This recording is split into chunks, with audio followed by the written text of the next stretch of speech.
তিনটি চিত্রপট আপনি দেখতে পাবেন, ভালো করে দেখবেন, লক্ষ্য করবেন। এবার থেকে মন্দিরে গেলে লক্ষ্য করবেন। একটা দেখবেন হাত দুটো উপর দিকে তোলা থাকে, একটা হাত দুটো ঠিক এইভাবে থাকে, আর একটার হাত দুটো দেখবেন সামনের দিকে এগিয়েও থাকে। তাহলে তিনটে থাকে, তিনটে চিত্রপট আপনি দেখতে পাবেন। তো এই তিনটি অর্থ আছে। কি অর্থ? প্রথমটা হচ্ছে যেটা হাতটা এইভাবে রাখা থাকে, এর অর্থ হচ্ছে স্বীকার করো। কি করো? স্বীকার করো, যেটা হচ্ছে মেনে নাও। তুমি ভাবছো তুমি কষ্টে আছো, এমনটা নয়। তুমি যাকে সুখী ভাবছো না, তোমার থেকেও বেশি দুঃখে সে আছে। নদীর এপার কহে ছাড়িয়া নিঃশ্বাস, ওই পারেতে সকল সুখ আমার বিশ্বাস। নদীর এপার ভাবছে ওই পারের মানুষ বুঝি খুব ভালো আছে, আর ওই পারের মানুষ এই পারটাকে দেখে ভাবছে এই পারের মানুষ বুঝি খুব ভালো আছে। একজন মালিক এসি রুমে বসে আছে, ভালো জামা কাপড় পরে, বেশ শরীর স্বাস্থ্য রয়েছে, এসি রুমে বসে আছে। একদম রোগা লিকলিকে একটা ছেলে কর্মচারী ওই জিনিসপত্র এসেছে, ওই গাড়ি থেকে জিনিসপত্রগুলো নামিয়ে নিয়ে গোডাউনে গিয়ে রাখছে। বুঝতে পারছেন পরিস্থিতিটা কি? তো যে শেঠজি বসে আছে সেই রোগা ছেলেটাকে দেখছে, আর ওই রোগা ছেলেটা বারে বারে ওই মালিককে দেখছে। রোগা ছেলেটা ওই মালিকটাকে দেখছে, জিনিসপত্র বইছে আর মালিকটাকে দেখছে, আর মনে মনে ভাবছে কত সুখে আছে দেখেছো, খাচ্ছে দাচ্ছে পুরো বসে আছে, কোনো দুঃখই নেই। ওই যে এসি রুমে বসে আছে, আর আমাকে এই রোদে রোদে খাটতে হচ্ছে, ভারী জিনিসগুলো বইতে হচ্ছে। আমি যদি আজকে কাজ না করি আমার পেটটা চলবে না। কত সুখে আছে, কত বাড়িতে থাকে, বড় বাড়িতে থাকে, কত আরাম। আর ওই শেঠজি বসে বসে এই কর্মচারীকে দেখছে আর ভাবছে ও বেটা বুঝি বড় সুখে আছে। এসি রুমে বসে থাকলে হবে রে বাবা, ভাবছিস আমি খুব আনন্দে আছি, কি করব, সুগার, বাড়ির লোক খায় আর আমি দেখি। এমন শরীর হয়েছে বাবা, উঠলে বসতে পারি না, বসলে উঠতে পারি। আমার বড় বাড়ি হলে কি হবে, সিঁড়ি দিয়ে উঠতে পারি না, সেই নিচে পড়ে থাকতে। ওর মতো যদি শরীরটা হতো না, এই যে হাই ব্লাড প্রেশার, কখন টুক করে আটকে রয়ে যাব, আরে কাজ করতে ইচ্ছে করে করতে পারি না, তা ওর মতো যদি শরীরটা হতো না, দেখিয়ে দিতাম। তাহলে আমার দুজনের ভাবনা দেখেছেন তো? এইরকমই আমাদের, কেউ সুখে নেই সংসারে, কেউ সুখে নেই। তাই বা মেনে নিতে শেখো, স্বীকার করতে শেখো, যেটা আমার সঙ্গে হয়েছে এটা আমার ছিল, আমি পরবর্তীকালে এরকম যেন না হয় সেই চেষ্টা করব। মেনে নাও যা হচ্ছে, যেটা আমরা কেউ মানতে পারি না। দ্বিতীয়, আত্মসমর্পণ করে দাও। এই যে হাত দুটো ওপর দিকে তুলে রেখেছে না, দিয়ে দাও। যখনই তুমি আমার আমার আমার ভেবে রাখবে, ততক্ষণ তুমি কষ্ট পাবে। এই আমিত্বটা ছেড়ে দাও, দেখবে কষ্ট চলে যাচ্ছে। আমার গাড়ি তো, গাড়িতে যদি কোনো একটা আঘাত লাগে, এই গাড়িটা এরকম আঘাত লাগলো, কষ্ট হবে। এ জগতে কিছুই আমার নয়, কিছু স্থায়ী নয়, আজ আছে কাল নেই, মেনে না, দিয়ে দাও। তারপরে কিরকম দেখালাম হাতটা, তিনটের মধ্যে একটা বাকি রয়ে গেছে, কিরকম? সামনের দিকে। এবার এগিয়ে যাও, কারণ দয়াময় তোমার হাতটা ধরার জন্য হাত বাড়িয়ে রেখেছে। তুমি এক পায়ে গিয়ে দেখো, সে 10 পায়ে গিয়ে আসবে। তাই গৌর হরি হরি হরি।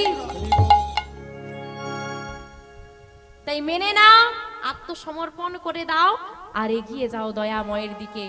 কারণ দয়াময়ের দিকে যত এগিয়ে যাবে তত সুখ পাবে, আর সংসারের দিকে যত এগিয়ে যাবে জ্বালা বাড়বে। তাই গৌর হরি যখন নয়নের বাড়ি বরিশন করছে, ভক্তরা কাছে গিয়ে করজোড়ে বলছে, হে দয়াময়, তুমি কাঁদছো কেন? কি হয়েছে তোমার? বলো না, আমাদের কোনো কথাই কি তুমি আঘাত পেয়েছো, কষ্ট পেয়েছো? বলো না দয়াময়, কেউ কি তোমায় কিছু বলেছে?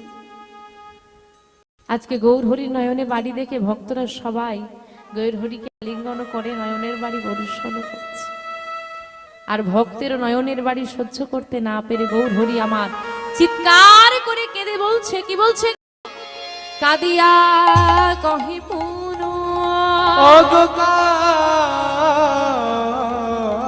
কাঁদিয়া পুন ভিগু মোর বুদ্ধি অগধিক মোর বুদ্ধি অভিমানে উপাখিনু অভিমানে উপাখিনু আর কানুগুণনিধি আমার কানুগুণা তাই গৌর হরি হরি হরি কানুগুণা কানুগুণা নিধি কাঁদিয়া কহে পুন ধী মোর বুদ্ধি অভিমানে উপাখিন কানুগুণনিধি। ছি ছি ছি ছি ছি, এ আমি কি বললাম? কি করেছে মা? এই যে দুটো লাইন বললাম, আজকে পুরো লীলার ভাব কিন্তু এই দুটো লাইন। তাই এই দুটো লাইন একটু ভালো করে বোঝা লাগবে। মা বলছে কহে পুন, কাঁদিয়া মানে কাঁদছে, কহে মানে পুন মানে বারবার, এক কথার পুনরাবৃত্তি।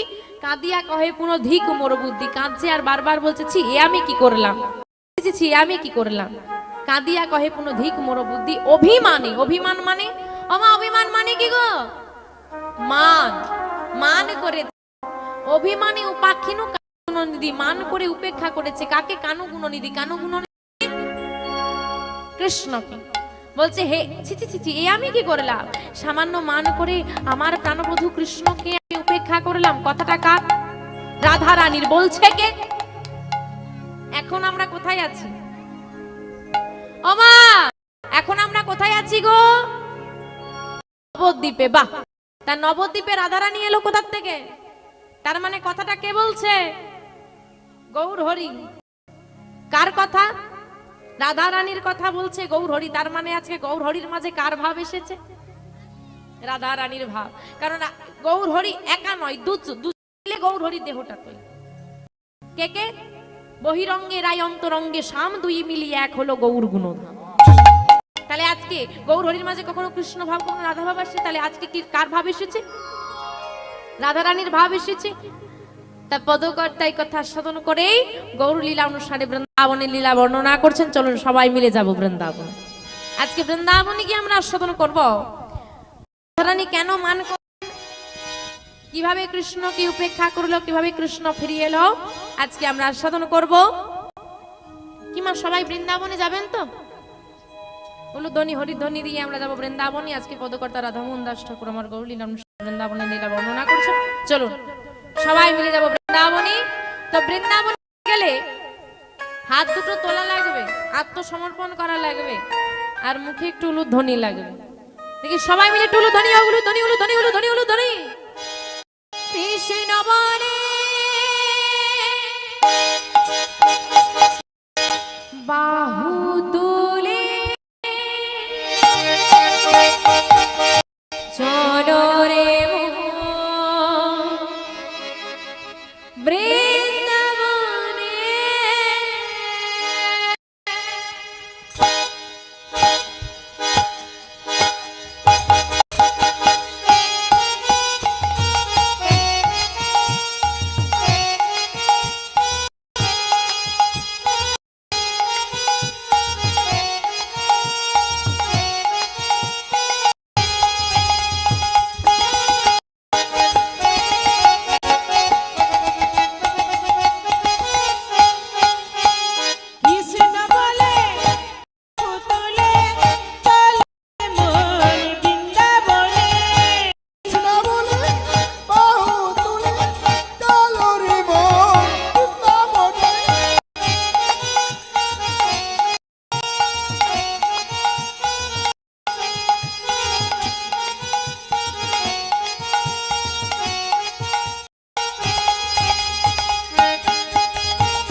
নামে নাই কোনো চিন্তা, এই নামে নাই ভাবনা, এ নামে নাই কোনো চিন্তা, এ নামে নাই ভাব, এ নামে নাই কোনো চিন্তা, নাই কোনো ভাবনা, এ নামে নাই কোনো চিন্তা, এ নামে নাই কোনো ভাব।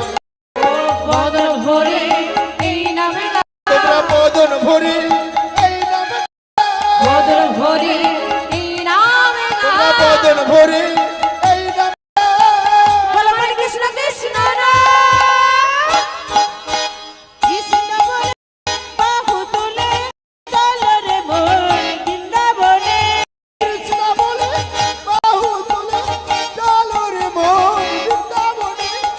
আচ্ছা মা, আপনারা এই প্রথম কীর্তন শুনছেন না এর আগেও শুনেছেন? আগেও শুনেছেন। আচ্ছা, প্রত্যেকটা হরিবাসরে গিয়ে বললি না যে হাত তোলো? সবাই বলে তো? কেন হাত বলে বলো তো? হ্যাঁ, ভালো লাগবে বলে দেখতে? আরে ঘুম ধরে যাবে বলে। ও ঘুম ধরে যাবে বলে? এটা তো ভেবে দেখিনি। ঠিকই বলেছে। তা মা, কারো ঘুম টুম পাচ্ছে নাকি? পাচ্ছে না তো? তা হাত কেন তুলতে বলে বলবো? বলবো না? থাক, এমনিতেই ধৈর্য কম, একটু পরে বল, যত তাড়াতাড়ি শেষ হয় ততই ভালো, নাকি? তো বলবো, শুনবে তো? মনে রাখবে তো? ও বলছে সবাই যদি শেষ পর্যন্ত থাকে তবে বলো। কাকু বলে দিচ্ছে সবাই যদি শেষ পর্যন্ত থাকে তাহলে বলো, নালে বলার দরকার নেই। থাকবে? আচ্ছা, তাহলে বলি, মনে রাখবে তো না ভুলে যাবে?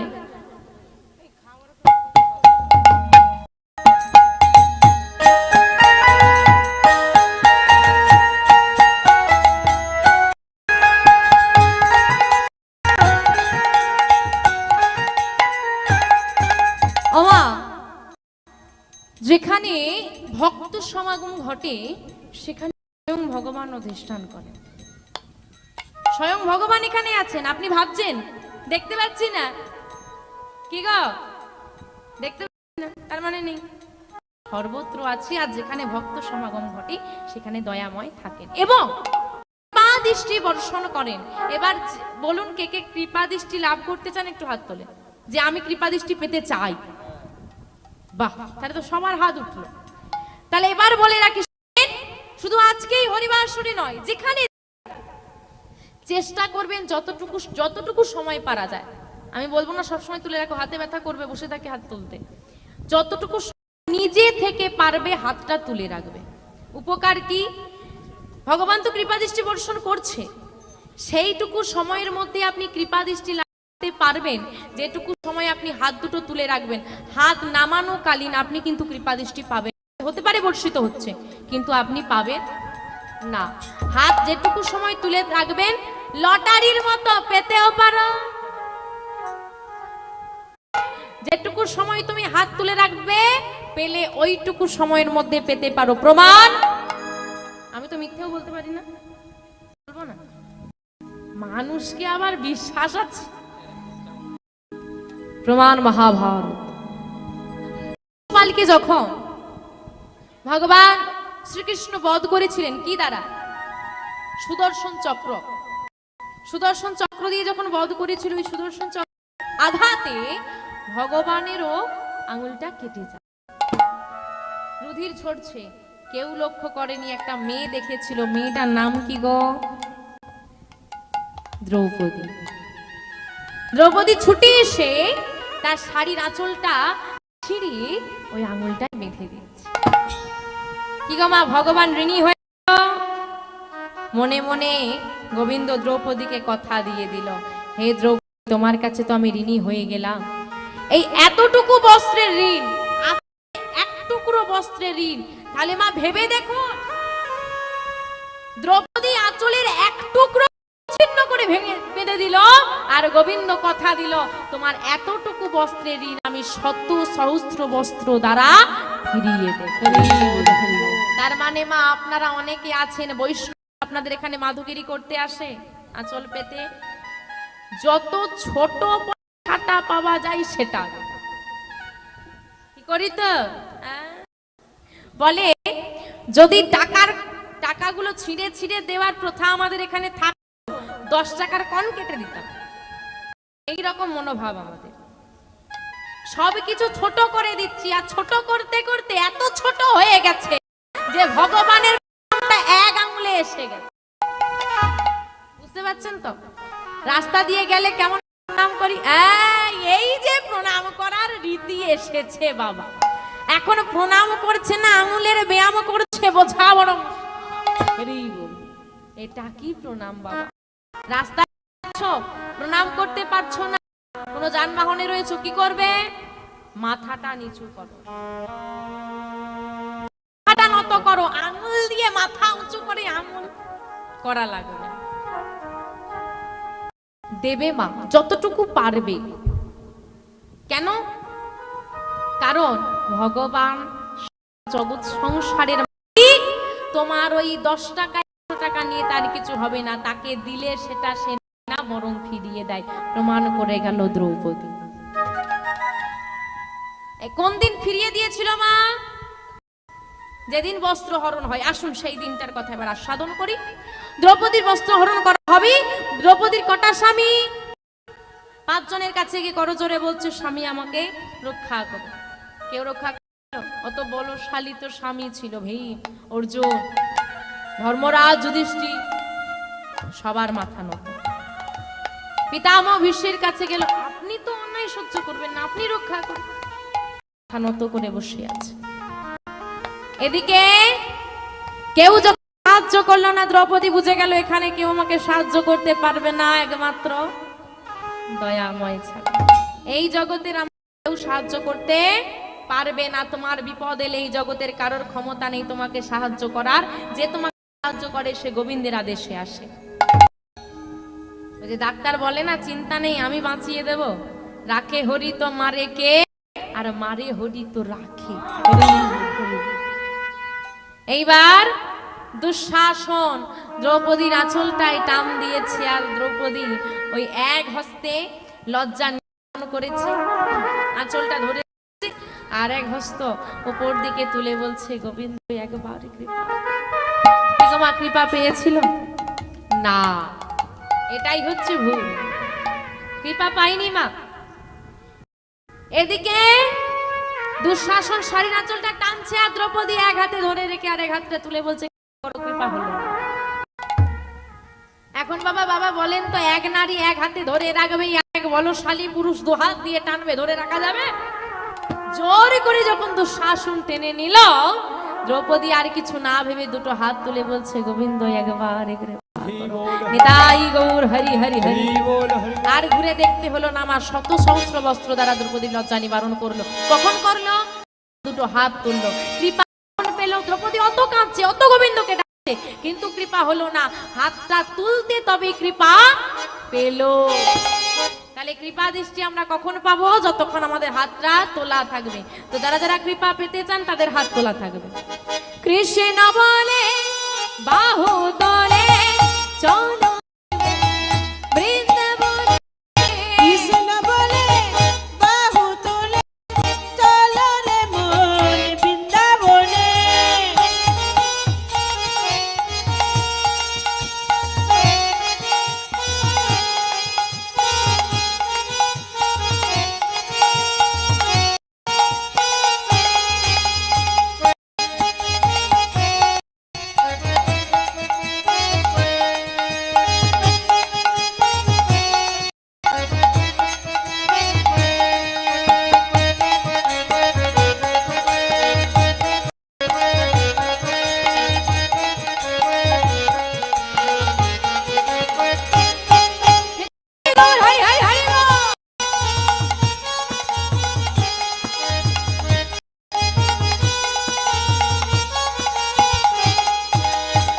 নামে নাই কোনো ভয়, নামে আছি শুধু জয়।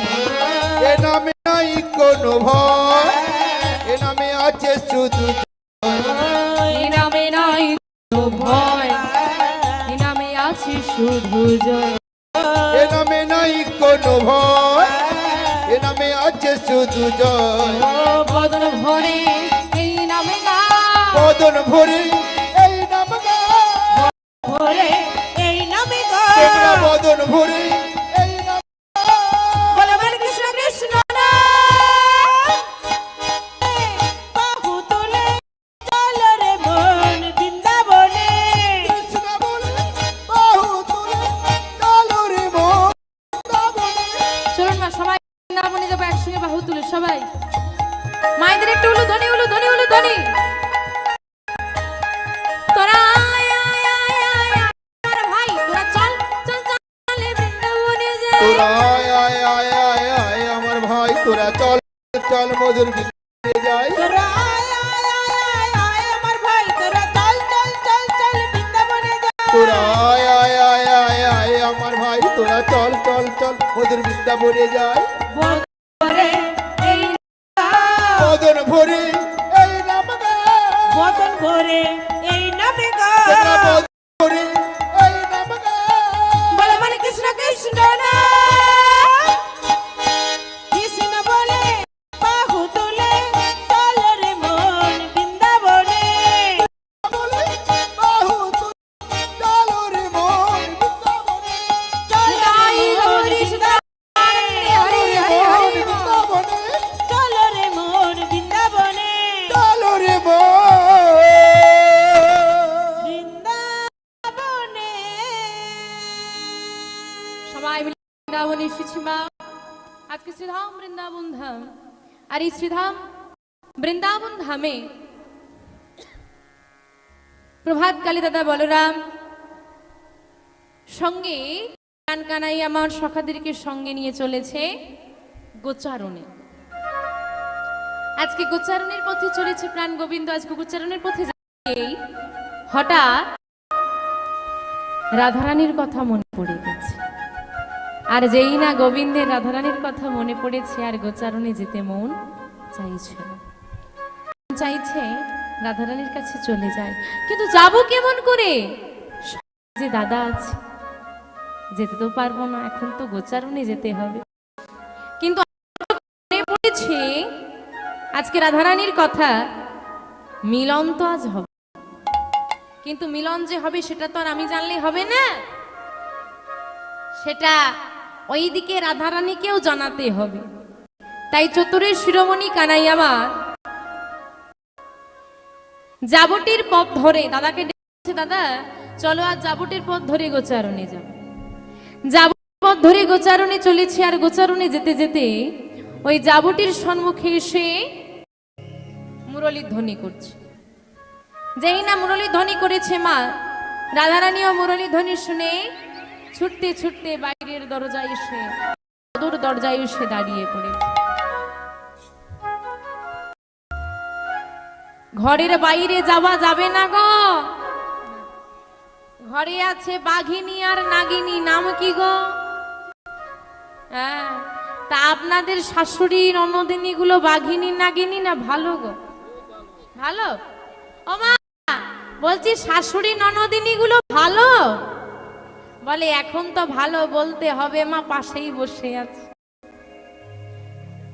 রাধে রাধে তো তাদের ভইয়া রাধারানী বাইরে যেতে পারছে না ওই সদর দরজায় দাঁড়িয়ে আছে আর ওই থেকে দাঁড়িয়ে দাঁড়িয়ে দেখছে দূরের পথ ধরে গোচারণে চলে যাচ্ছে প্রাণ গোবিন্দ আর রাধারানী যেই না তাকিয়ে আছে আর গোবিন্দ যেই না রাধারানীর পানে তাকিয়েছে প্রাণ গোবিন্দ আমার নিজকে স্পর্শ করে ইশারায় জানিয়ে দিল রাধে তুমি আমার জন্য কেশরকুঞ্জ সাজাও তুমি যে কুঞ্জ সাজাবে সেই কুঞ্জে যথাসময় অভিসার